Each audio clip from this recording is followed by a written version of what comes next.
A psychological profile of someone who relies on L. Ron Hubbard's authority to cloak their own tendencies for control and self-punishment would reveal a complex and deeply conflicted personality. Here are some key aspects. Authoritarian personality. This person would likely possess a strong belief in rigid hierarchies and have an intense respect for authority figures. They would turn to Hubbard's teachings as a moral framework, not only to follow, but to validate their own desire to exert power or dominate others. By framing their actions as spiritual discipline or guidance based on Hubbard's authority, they justify their need to impose harsh measures on others, removing personal accountability for these actions. They see themselves as simply enforcing rules for the greater good. 2. Projection of inner conflict.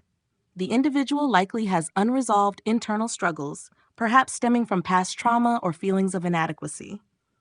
By adhering to Scientology's doctrines, they channel these inner conflicts into external actions. When using practices like auditing or security checking, which can be psychologically invasive, they claim they are helping others towards spiritual progress. This allows them to shift their own inner discomfort outward, disguising it as concern for others' spiritual development. Moral displacement. This person would engage in moral displacement, where they project responsibility for their harsh treatment of others onto Hubbard's teachings, allowing them to feel justified in their behavior. For instance, they might push people through grueling, mentally taxing processes like intense auditing sessions, believing that they are fulfilling a necessary role in others' spiritual journey. They convince themselves they are not the source of the harshness. They are merely following a path laid out by someone else. Narcissistic tendencies. A key component of this profile would be an inflated sense of self-importance. This individual would enjoy controlling or disciplining others under the guise of spiritual authority. On the other hand, they might also subject themselves to the same intense practices, believing that enduring these hardships demonstrates their own spiritual superiority or worth. In both cases, they would derive a sense of personal validation from these actions, whether through controlling others or enduring their own suffering. 5. Cognitive dissonance and dissociation. The individual would likely experience significant inner conflict between their harsh treatment of others and their desire for spiritual purity, but they would resolve this tension by mentally distancing themselves from their actions.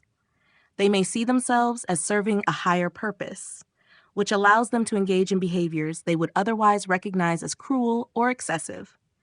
This dissociation helps them reconcile the contradictions between their role as both an enforcer and a participant in the practices they enforce. 6. Desire for control and punishment.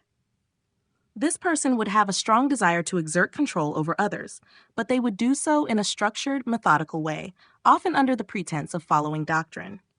They might use tools like the e-meter during auditing or force others into demanding spiritual exercises, all while rationalizing that this is necessary for personal growth.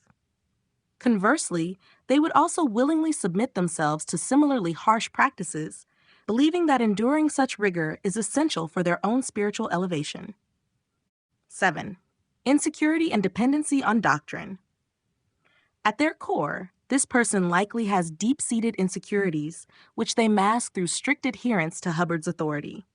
They depend on the external validation provided by the rigid structure of Scientology to feel a sense of worth and belonging. This dependence on doctrine allows them to avoid facing their own inadequacies as they find power in following orders and asserting control within a highly structured system. Conclusion. This individual uses Hubbard's authority as a means to justify both controlling others and subjecting themselves to harsh conditions. Their need for control and self-discipline is rationalized through the belief that they are contributing to a greater spiritual purpose. Deeply insecure, they rely on the rigid structure of Scientology to give their actions meaning while distancing themselves emotionally from the negative consequences of their behavior. This helps them avoid facing the underlying psychological conflicts that drive their desire for power and punishment.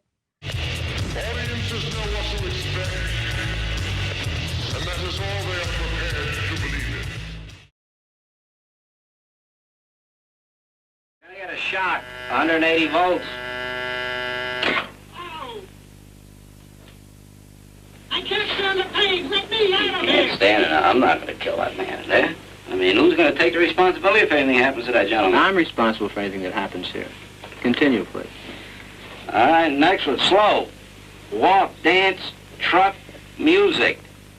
Two-thirds of volunteers were prepared to administer a potentially fatal electric shock when encouraged to do so by what they perceived as a legitimate authority figure.